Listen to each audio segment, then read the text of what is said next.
Welcome to Crazyhouse. Crazyhouse is a chess variant, which is pretty exciting.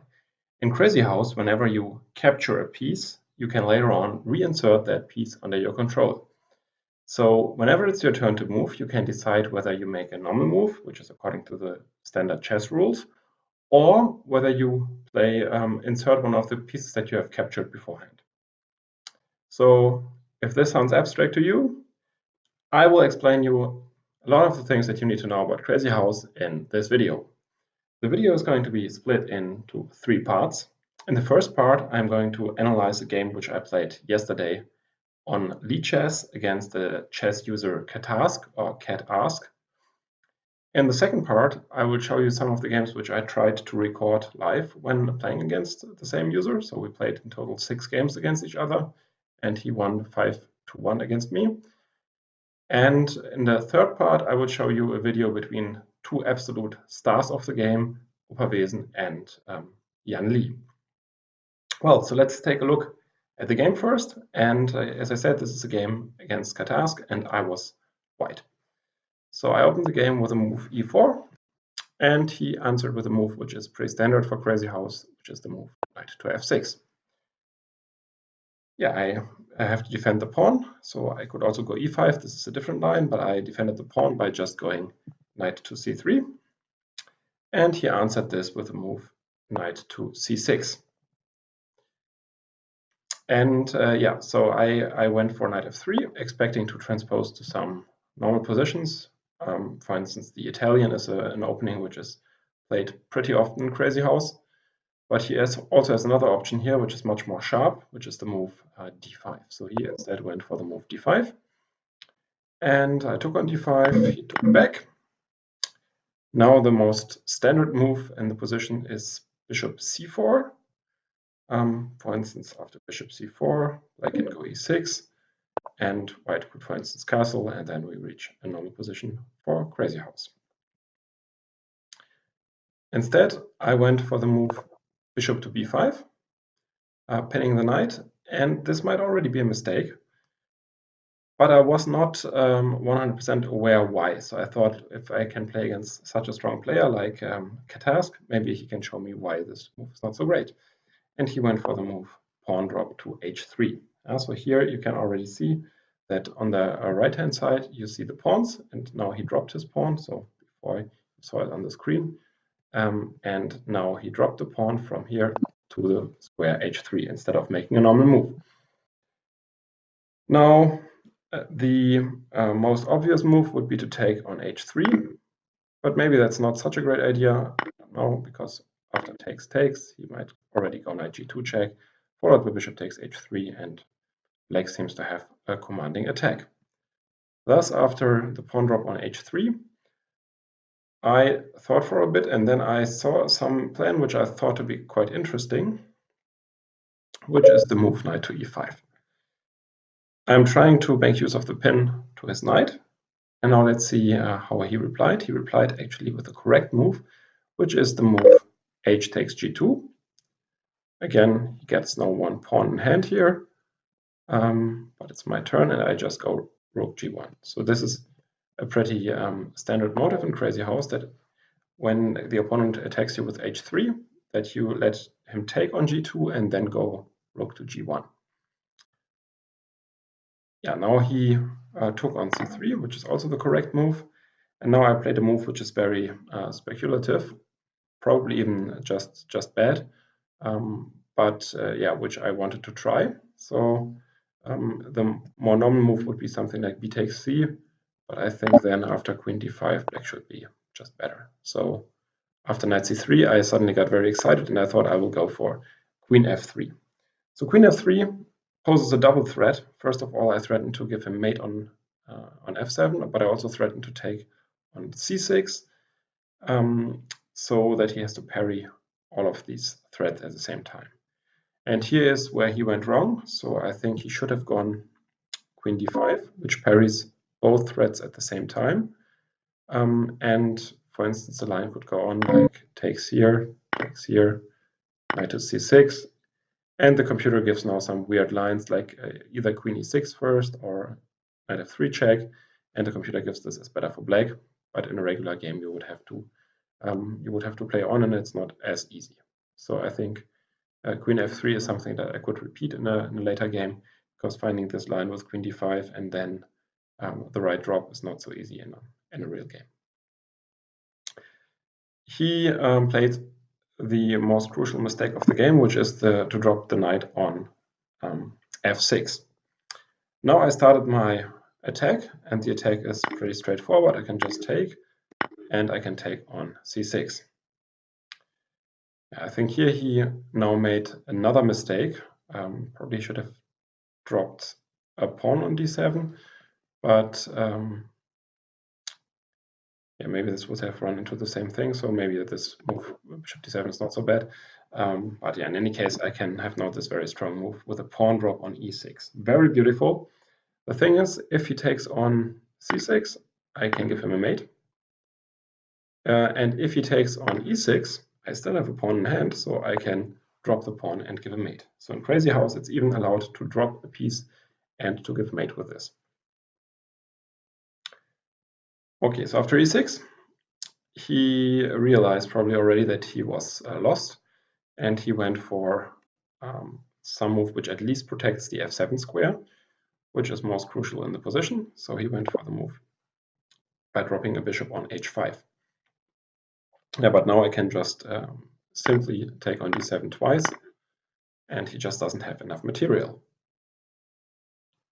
Which means I'm threatening knight F6 mate. He doesn't have a check, so therefore he is kind of forced to take on D7. And now, yeah, I could already go for queen takes D7, which would probably also result in a mate after knight E5. And now in the next move I can drop a queen to D7, and this is also for sure going to end in a mate. However, I didn't see any necessity to do that. I just took on A8, because now if he wants to avoid the trade of queens, then he needs to go knight to D8. So I should say that it's not allowed to drop a pawn on the 8th rank, because this is not something that you could do in a normal chess game.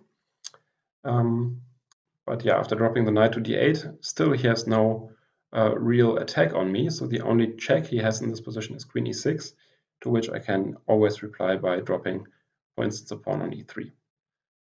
Therefore, I now even have some time, which is kind of unusual in Crazyhouse, and I went for the move b takes c3. After b takes c3, he really has absolutely no attack, and so he wanted to develop at least another piece with the move g6, preparing bishop g7, but of course this is way too slow. I can just drop a knight on e5, attacking the queen on d7. If the queen moves, I can insert a pawn on d7 and capture the queen this way. So what he went for is the move bishop to g7. I can just capture the queen. Still he has no check, so he's kind of forced to take back.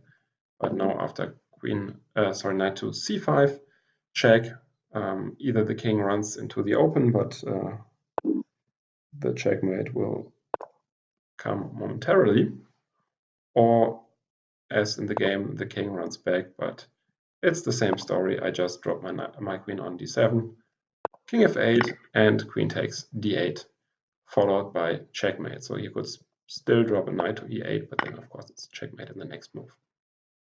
So he resigned. Well, this was the first game which I'm going to show you.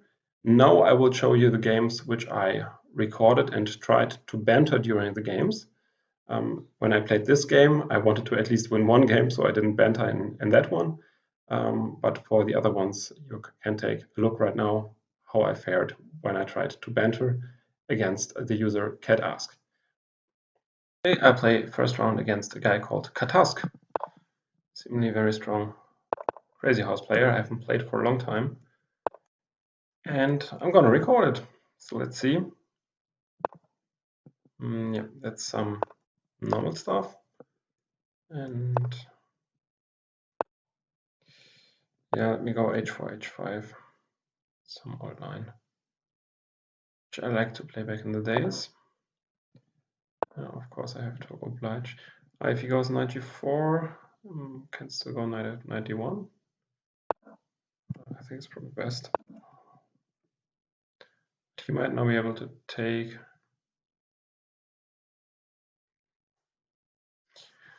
And if I take back, he could maybe drop on g4, but then I still have queen g3. Okay, so he wants to get my bishop, which might be handy for him in attack. I don't really like that. I might go for bishop d5 and then even take on f7, just to go h5.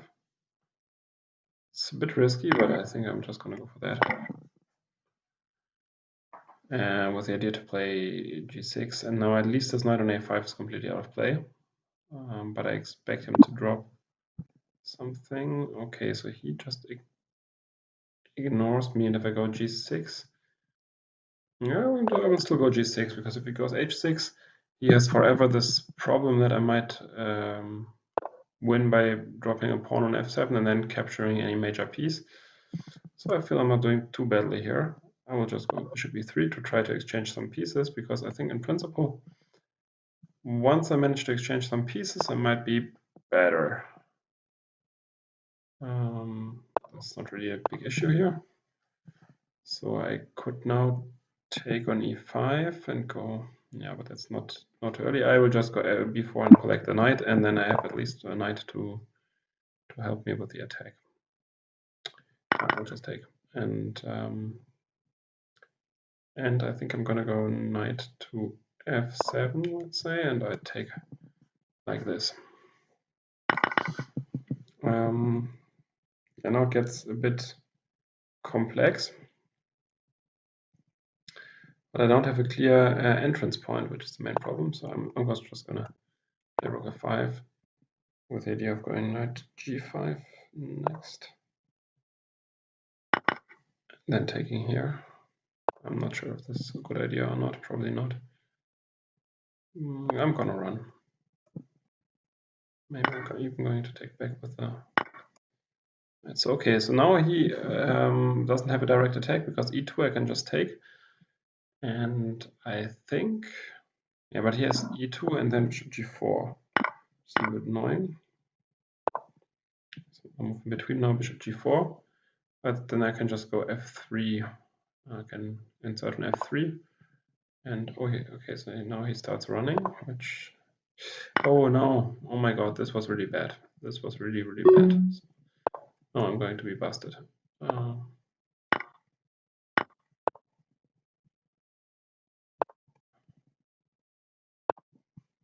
Okay, take here. And yeah, I'm going to lose some time anyways.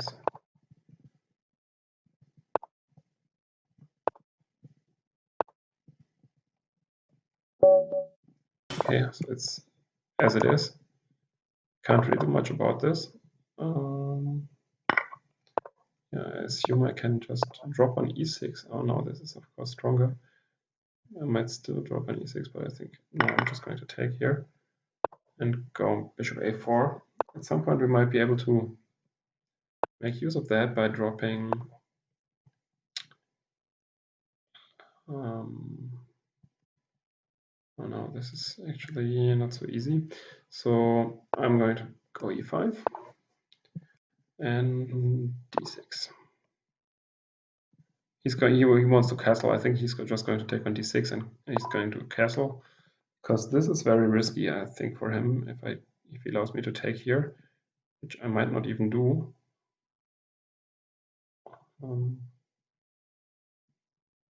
I will just go bishop g5,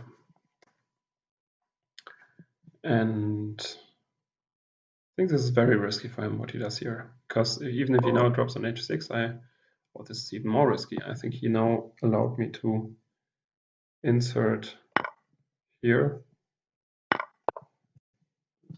and this looks very good for me now, I think. So granted, his position is still very solid, but yeah, this looks very, very bad for him still.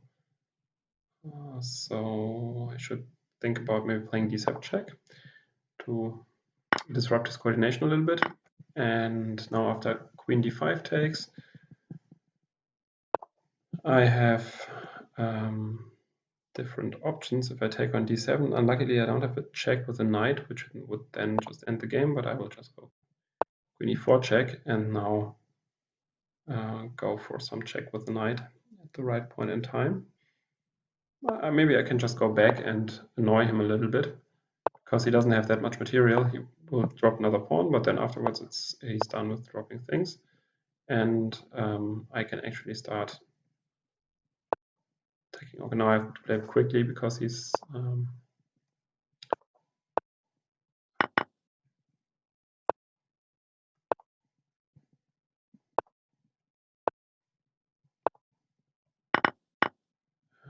okay.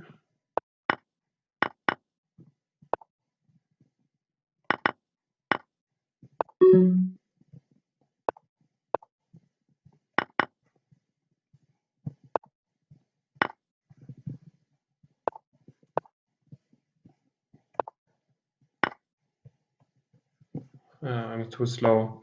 Problem is I'm playing with a touchpad and I'm just too slow with this.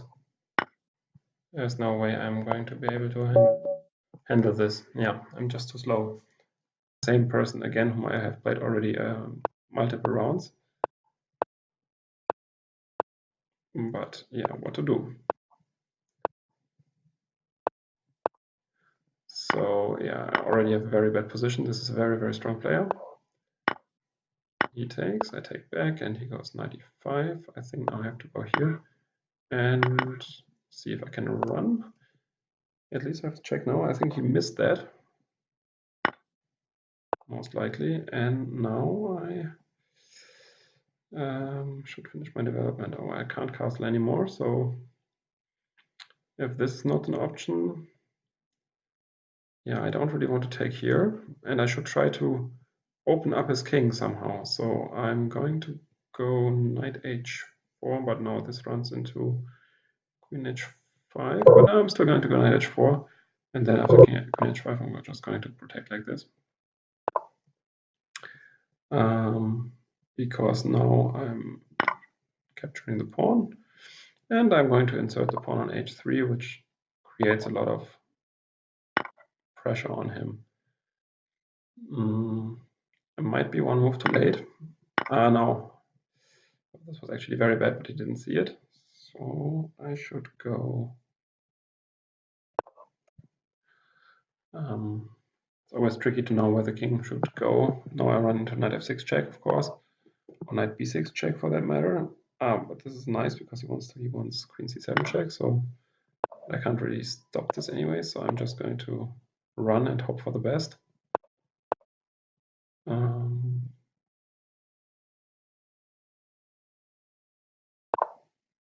Oh no, this one isn't a queen e6 mate. Okay, so in the last part of the video, we are going to take a look at a bullet game between JannLee and Opperwezen, Bullet Crazyhouse. So it's a 1-minute game. So each player has 1 minute for the entire game, and the white player is JannLee, who is an absolute legend of the game. Already one of the strongest players back in the days when I played a little bit more actively on the FICS server, or FIX. And he's the inaugural world champion of Crazyhouse on the Lichess server as well. Opperwezen, on the other hand, is his successor, so he dethroned JannLee in an epic match for the world championship title on the Lichess website. So I'm quite proud that I once won a game against JannLee, but he's just extremely strong, and normally he beats me, I think, in a 10-game match with 9-1 or maybe even more. So let's take a look at their game. JannLee opened the game with e4. Opperwezen played knight c6. So this game was played yesterday, by the way. And knight c3, knight f6. And we have already seen some of the line after knight f3 when black can play either e5 or d5. But now JannLee chooses for some less known territory, at least to me, to play the move bishop c4, which enables black to go for e6, d5, which should in principle give a decent game to black. However, it is JannLee's strategy that he's often willingly taking some maybe not so great positions, or at least not so well analyzed positions out of the opening, and then tries to outplay his opponents later in the game. d5, takes, and white goes bishop b5. Yeah, so this position, to me, it seems like black is a tempo up, but of course white is not forced to go d4. So white now plays a move which I'm never sure if it's good or bad in this kind of positions, and the move is castles. JannLee is not afraid to enter into the attack that is now conducted by Opperwezen, which is started by the move h3, which we have already seen in some of the other games. So after h3, white goes rook e1 check, and black has to go back with the bishop to e7. And now white's king safety is a little bit problematic. Black threatens to take on g2, so he goes for the move g takes h, which I think is a very risky concept, but yeah, JannLee is a tremendous defender. So I think one of his biggest strengths in Crazyhouse is that he's a very, very good defender, and yet he often enters into lines where other people think they are just way too risky. So let's see. Opperwezen plays the normal looking move bishop takes g2, because now the king's position of white is very unsafe, and black can just insert another pawn on e4. This is a double purpose move. The first purpose is, of course, to take the knight on f3. The second purpose is to prevent the rook from exerting pressure on the king. So that's why probably inserting on e4 is stronger than inserting on g4. And yeah, this is always something to look out for in Crazyhouse, to find double purpose moves, which on the one hand attack and on the other hand defend. If you can make such a move, it's usually a very good move. Knight d4. And here, Opperwezen again plays the normal and very strong looking move castles, because now black threatens to exchange material. So in principle, white's king position is more compromised already, and therefore black would like to exchange material, while white would like to avoid that. So let's see, bishop takes c6, bc6, and king h1. And then the next move, I think JannLee wants to go rook g1, or maybe insert a pawn on g2 in the hope of protecting his king's position again. And right now, black only has two pieces. So black only has this knight, the pawn and the bishop in hand. And neither of them now make for a very obvious attack. So if, for instance, black was to insert on f3, white would just capture, and after queen captures, say e4, bishop, queen g2, black's attack runs out of steam. White can just go rook g1 now and has all the pieces in hand, and white is just winning. So just inserting on f3 is not yet an option. If black inserts, for instance, a bishop on g4, white could maybe even just insert a pawn on e2, which looks a little bit funny, but I think that would also not be a big danger for white. Instead, Opperwezen chooses to play c5, attacking the knight, and if the knight moves, of course, then bishop f3 becomes much more of a threat. White does not have any direct attack now, and so this is the main problem for JannLee in this position, that he doesn't have any obvious attack on black's king. And therefore he goes with the move knight de2. After knight de2, black plays bishop f3 check, and yeah, this looks extremely dangerous for JannLee, but he just very calmly replies by inserting a pawn on g2. Of course, black takes and inserts another pawn on f3, with the idea of again exchanging material and getting a knight in hand. So after king h1, he plays another strong intermediate move, g2, and After takes, he goes knight f3 check. And now JannLee goes king g2. So the fun thing about this is that JannLee somehow managed to at least prevent against the immediate attack. And now I know from experience what it's like to play against him in these kind of positions. It gets very, very difficult for the attacker to pursue the attack. And if you give him 1 or 2 more tempi, let's say he's allowed to insert a bishop on h3 and a bishop on g3, then the game is just over because you don't have enough material to run the attack anymore. Therefore, it's very important that now black goes knight g4. Again, threatening to take on h2, but maybe also knight h4 check or knight takes f2 or bishop h4. So he has a lot of different ideas now, and Lee decides to protect this pawn. And and Opperwezen goes with knight h4 check, and JannLee just replies with king g1. So now black could repeat the moves, but black does not want to repeat the moves. Black in principle has to attack here and therefore goes for the move knight takes h2, again with the idea of inserting a pawn on f3. JannLee takes, pawn to f3, and knight takes h2. Yeah, the material that Opperwezen has here is relatively limited, but he still manages to create some interesting attack. So after king takes h2, f takes e, queen e2, knight f3 check, white is now kind of forced to go queen takes f3 because let's suppose white played king g2, then maybe you can take a look and see if you can find the finishing touch for black here. So I hope you spotted it. It's inserting the rook on g1 and just go queen d7, and now white can insert some pieces, but the black queen will eat them all and come to g4 at some point. So after that, white only has the option to take on f3, but now, of course, black has a queen in hand.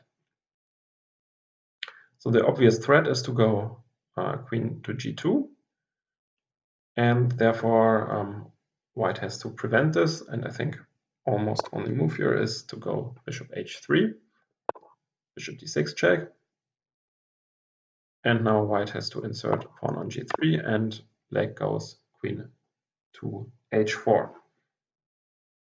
Yeah, the threat here is again to insert a queen on g2 with mate, and JannLee has to defend against that, and therefore goes with the move bishop to f1, and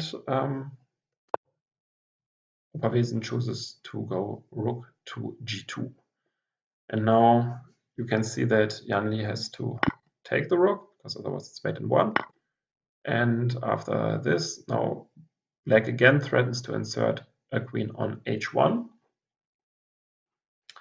But after rook g1, which prevents against that, Opperwezen just played the move queen to h1, to which JannLee resigned.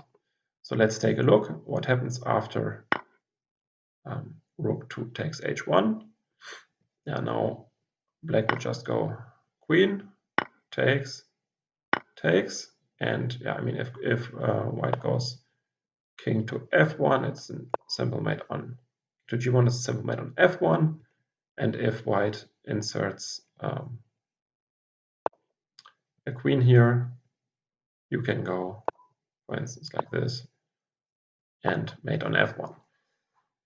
Yeah, very strong game by Opperwezen here, who broke the tenacious defense of JannLee in this 1-minute game. All right, thanks a lot for watching this game.